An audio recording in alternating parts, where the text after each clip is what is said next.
অনতি বিলম্বে ভারত থেকে শেখ হাসিনাকে ধরে আনতে হবে। শুধু ধরে আনলেই হবে না, এই সোহরাওয়ার্দী উদ্যানেই সকল মজলুম পরিবারের সদস্যের সামনে শেখ হাসিনাকে প্রকাশ্যে ফাঁসি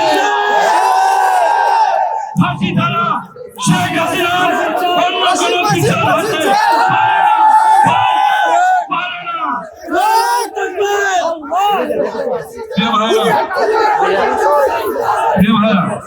2010 সালের 29শে জুন জামাতের নিরীহ নেতৃবৃন্দকে তথাকথিত যুদ্ধাপরাধের মামলায় গ্রেপ্তার করে কাউকে 10 বছর, 12 বছর, 13 বছর কারাগারে আটকে রেখে তাদেরকে পরিকল্পিতভাবে হত্যা করা হয়েছে।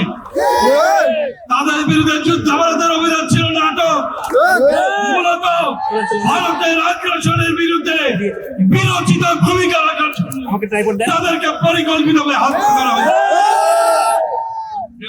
বন্ধ করেন না। সন্ত্রাসী সংগঠন ছাত্রলীগকে যেভাবে নিষিদ্ধ করা হয়েছে, আওয়ামী লীগকেও একইভাবে নিষিদ্ধ করতে হবে। মনে রাখতে হবে, মজলুমের জালিমের প্রতি দয়া দেখানো, মজলুমের রক্তের সাথে বেঈমানি করা। সুতরাং আওয়ামী লীগের প্রতি কেউ মায়া দেখাতে আসবেন না। আমরা ভারতকে বলতে চাই, ওই ইসকনের সন্ত্রাসী চিন্ময়কে নিয়ে আপনাদের যে মায়া কান্না, বিশ্বজিৎকে যখন কুপিয়ে হত্যা করা হয়েছিল, আপনাদের এই মায়া কান্না কোথায় ছিল? ভারত কখনোই বন্ধুত্বের প্রশ্নে, বাংলাদেশের স্বাধীনতা সার্বভৌমত্বের প্রশ্নে উত্তীর্ণ কোনো বন্ধু নয়।